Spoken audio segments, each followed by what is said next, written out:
Rumah adalah markas, sebuah naungan bagi keluarga, bagaikan tim yang kuat dan saling ta'awun dalam kebaikan dan ketakwaan, tidak dalam kemaksiatan dan permusuhan.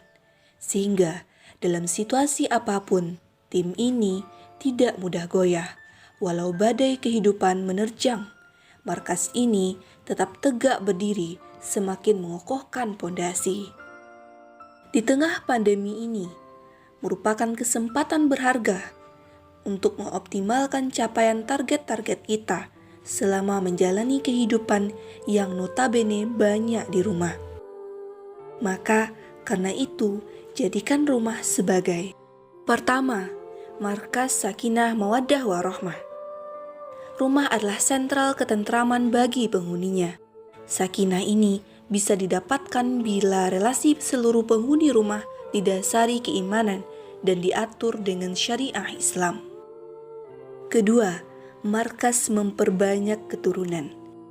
Dari sinilah generasi penerus umat yang memiliki visi misi dunia akhirat, pembangun peradaban cemerlang yang dilahirkan dengan curahan kasih sayang yang akan didapatkan langsung dari sumbernya, yaitu kedua orang tua.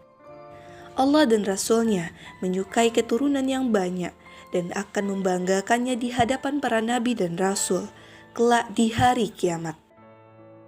Ketiga, markas pembinaan dan pengkaderan.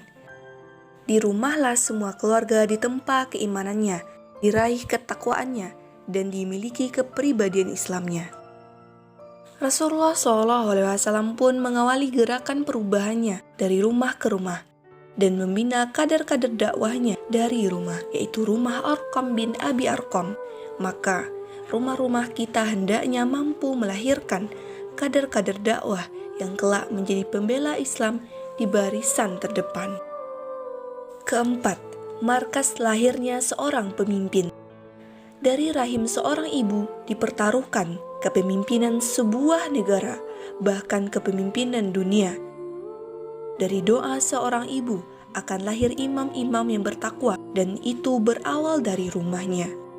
Dalam rumah sederhana pun, di tangan ibu yang solehah dan berazam mewujudkan mimpi anaknya tampil di pentas dunia akan bisa terwujud.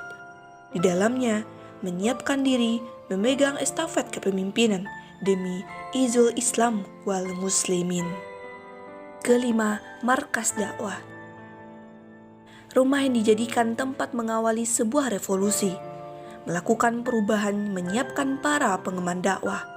Walau dimulai dari rumah, tapi generasi bukanlah generasi rebahan, lagi mageran. Mereka adalah generasi yang hadir di tengah-tengah manusia, melakukan aktivitas amar ma'ruf nahi mungkar, bahkan di hadapan kezoliman penguasa. Merekalah generasi terbaik, generasi khairu ummah.